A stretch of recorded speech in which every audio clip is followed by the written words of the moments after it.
It started like any other routine stop. No weapons. No shouting. Just a silver Audi pulled over on a quiet road in Hull. The kind of road where nothing usually happens. But that night, something did. A faint smell of cannabis. A nervous glance. A woman who didn't quite fit the picture. Officers asked a few more questions. She reached into her waistband, and pulled out a bag. Inside, 56 wraps of crack cocaine. Nearly £3,000 worth. Hidden in plain sight. This wasn't a street-level dealer. This was structure. Quiet. Control. And it all came crashing down because of one routine traffic stop. This is the story of Danielle Stafford. And the speeding ticket that exposed a hidden empire.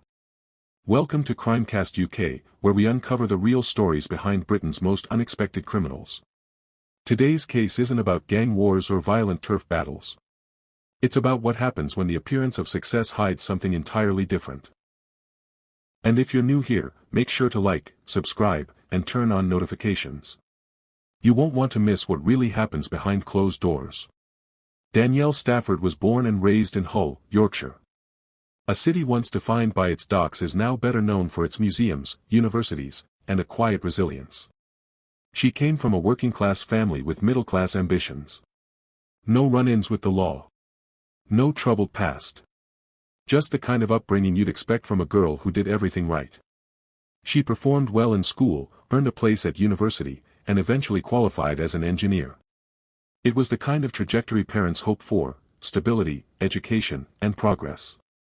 And by her early 30s, she had ticked every box society offers as proof of success. She worked at Swift Group, one of East Yorkshire's largest manufacturers. A competitive job in a male-dominated field, but Danielle held her own. Quiet, efficient, never missed a shift. She had a reputation for being precise, focused, and private. Her colleagues never suspected anything. Why would they? She lived in Cottingham, just outside Hull, a commuter town with leafy streets, coffee shops, and an overwhelming sense of normalcy. Her house sat at the end of a quiet road, surrounded by gardens, far removed from the noise and grit of the inner city. It was a place people went to settle down. To the outside world, Danielle Stafford was the image of control. No partners. No drama. No criminal record. A woman who, by all accounts, kept her life in check. She wasn't the kind of person you noticed. And maybe that's what made her so effective. But underneath the routine was something else. Her bank account remained oddly dormant, with wages going in, but not much coming out. Yet she somehow afforded designer watches, luxury handbags, and overseas holidays with no paper trail. There was also the house purchase, a second property, bought outright in cash. No loan. No traceable deposit. She said it was from savings. But there were no savings accounts. No transactions. Just a transfer of keys and silence. And then there were the faces. People were spotted leaving her house late at night. People who didn't belong to Cottingham. Visitors who stayed for hours but left with nothing in their hands, and sometimes, nothing in their eyes. Neighbors brushed it off. Danielle wasn't loud or disruptive. She waved politely, she kept to herself. So when unusual cars pulled up or lights stayed on at odd hours, it was easy to ignore. Everyone's entitled to a private life, right? But what if that privacy was a shield? What if behind the polished exterior, the degrees, the job title, and the tidy home was something more dangerous? Because sometimes, the people who live the quietest lives, are hiding the loudest secrets. To understand how Danielle Stafford ended up at the center of a quiet but calculated drug empire, we have to rewind the clock back to 2017. It didn't happen all at once. There was no defining moment, no sudden plunge into criminality. Just a series of small decisions. A soft descent. By her own later admission, Stafford began selling cannabis casually, on and off, she said. No large operations. Nothing organized. Just a few people. Just some extra money. But those who knew her, those who saw her day to day, never suspected a thing. That was her strength, camouflage. She didn't flaunt. She didn't party. She didn't spiral. Instead, she scaled, quietly, carefully. While most low-level dealers drew attention, Danielle did the opposite. She disappeared into her normal life. And that's when the pattern began to shift. In 2018, she bought a second property. Paid outright, in cash. £65,000. No mortgage. No paperwork linking her income to the purchase. Just a transaction in silence. And then came the luxury. 9 watches in total, all high-end, all authentic. Not the sort of thing someone on a modest engineering salary could accumulate without notice. There were handbags by Louis Vuitton, Gucci, and even a limited edition Goyard. And the holidays. Spain. Dubai. Amsterdam. Multiple trips abroad, all paid for with what she claimed were savings. But there was one problem: the bank records didn't match. Her debit card showed minimal activity. No large ATM withdrawals. No big purchases. No travel bookings. To the financial system, she was practically dormant. But in real life, she was moving, and spending, like someone with serious cash. That's when the first real questions started to form. Not from law enforcement, but from people around her. A neighbor recalled seeing her return from a trip with 3 new suitcases. A colleague noticed she'd stopped bringing lunch from home and started ordering takeout every day, despite claiming to be on a tight budget. Small things. Easy to overlook on their own. But together, they built a different picture. And then there was the man in the Audi. Unconfirmed. Unidentified. But he was seen twice, once at the Cottingham property and once again near the second flat in Hull. Not a friend. Not family. Just a man in a silver car, who never stayed long and always left empty-handed. Stafford never mentioned him. Not to neighbors. Not to colleagues. And when later questioned, she said she didn't recall the visits. But CCTV did. Still, nothing concrete. No known associations with gangs. Just patterns, curious, subtle, and just out of reach. And that was her design. She didn't try to outshine. She tried to disappear. And for a while, it worked. But in the underworld, silence is a temporary shield. And Stafford's quiet world was about to get loud. By 2019, Danielle Stafford was no longer just dabbling. Cannabis sales had quietly morphed into something bigger, something far more structured. Something professional. Inside the modest, red brick semi in Cottingham, police would later uncover hidden compartments beneath floorboards, inside wardrobes, and even tucked behind kitchen cabinetry. And what they found wasn't just weed. It was thousands of pounds in neatly stacked cash. Bundled. Wrapped. Labeled. Not in shoe boxes or takeaway bags, but in vacuum-sealed pouches. The kind you'd expect from someone running logistics, not someone just helping out. But it didn't stop there. Cocaine, rock solid, uncut, and sealed in professional-grade wraps, was found lined behind false backs of drawers. Heroin too. Stored in smaller quantities but packaged with the same care. Same precision. Same sterile, clinical feel. There were no syringes. No paraphernalia. No signs of use. This wasn't personal. It was business. And it was clean. She avoided every typical dealer trap. No flashy car purchases. No unexplained direct deposits. No sudden mortgage payoffs. Instead, she kept working her day job. Clocking in. Clocking out. Playing the role. But behind that calm exterior, her operation was expanding. Quietly. Effectively. There was talk about a man from Liverpool. A name that never made it to paper. Just the Scouser, she would later call him. Stafford claimed he was the supplier and that she was merely holding on to things. But the packaging? The scales? The burner phones? They all said otherwise.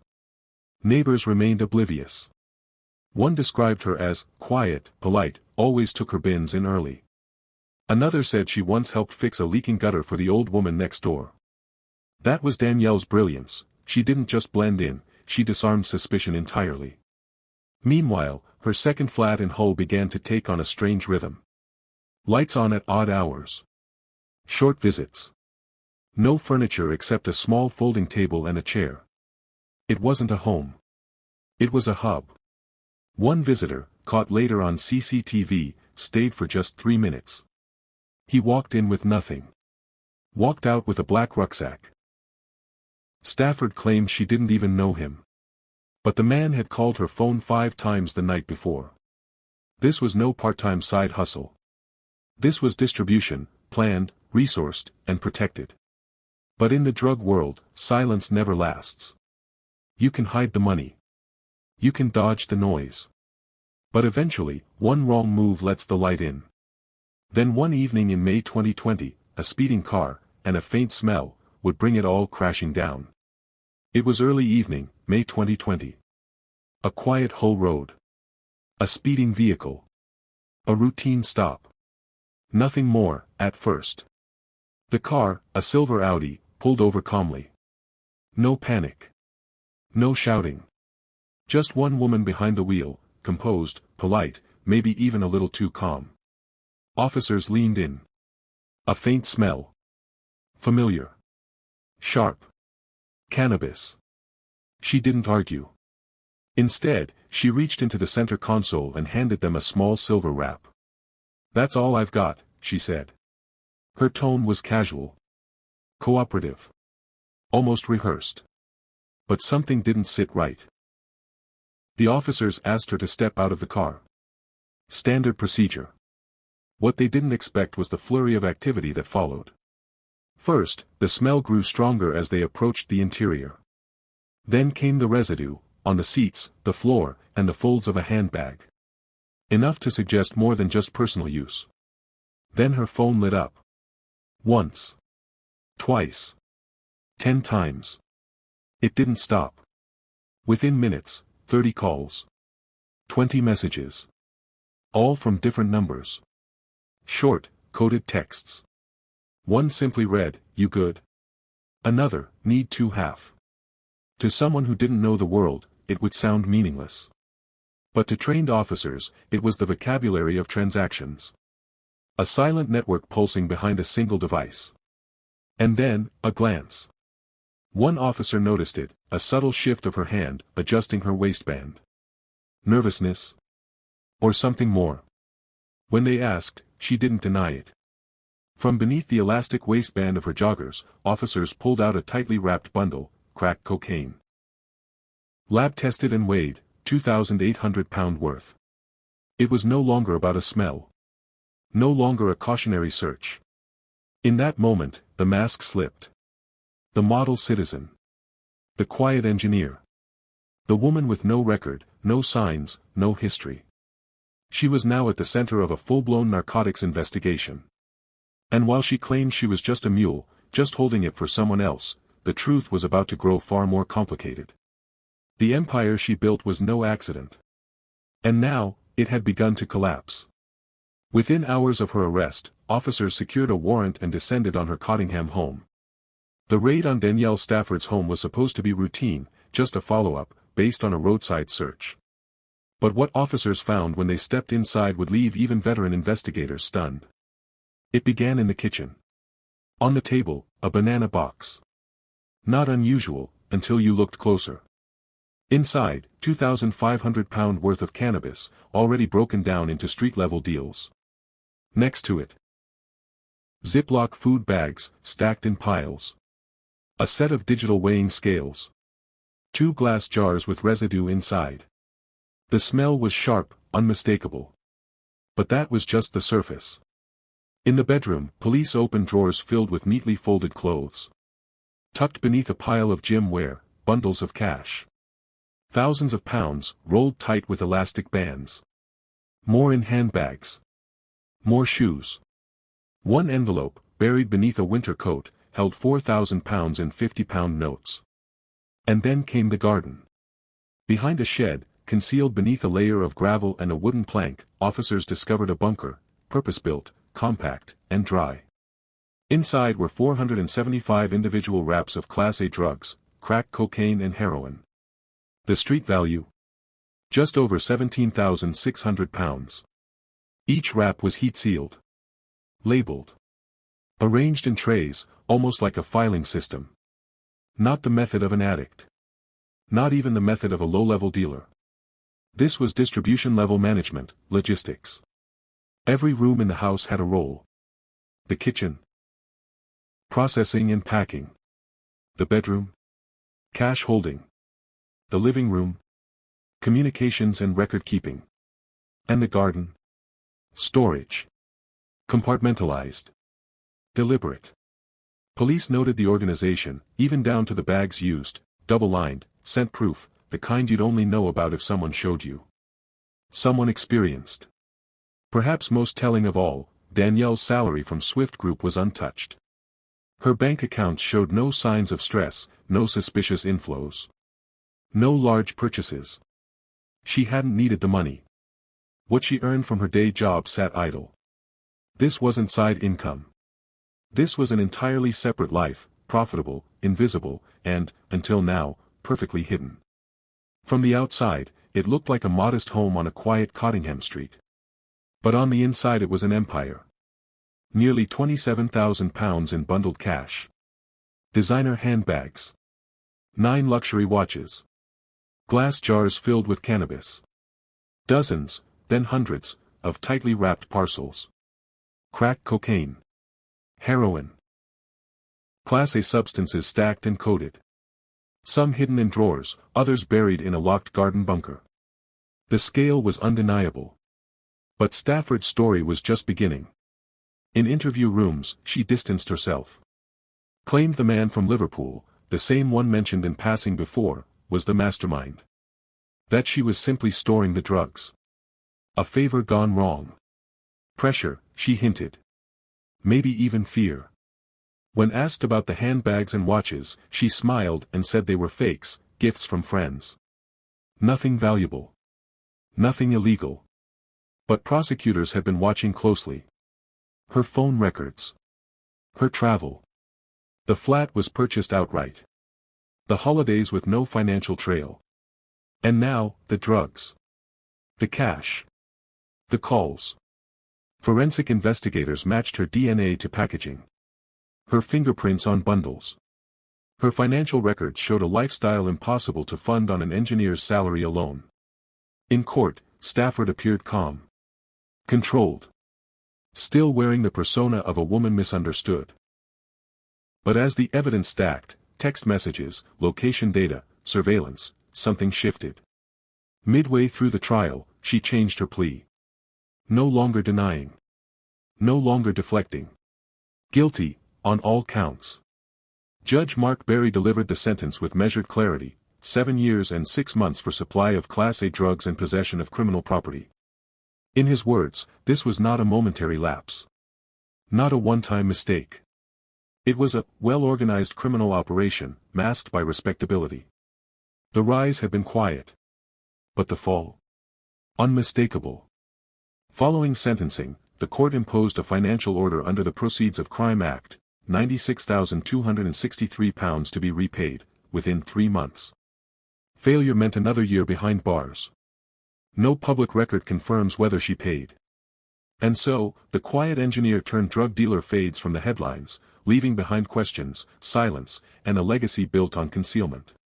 Danielle Stafford wasn't a seasoned criminal, but for nearly 3 years, she operated like one. Careful. Quiet. Hidden in plain sight. Until one moment undid it all. Was 7.5 years justice served, or just the start? Should the sentence follow the money? Let us know below. And don't forget to like the video and subscribe to CrimeCast UK. One story. One mistake. One downfall at a time.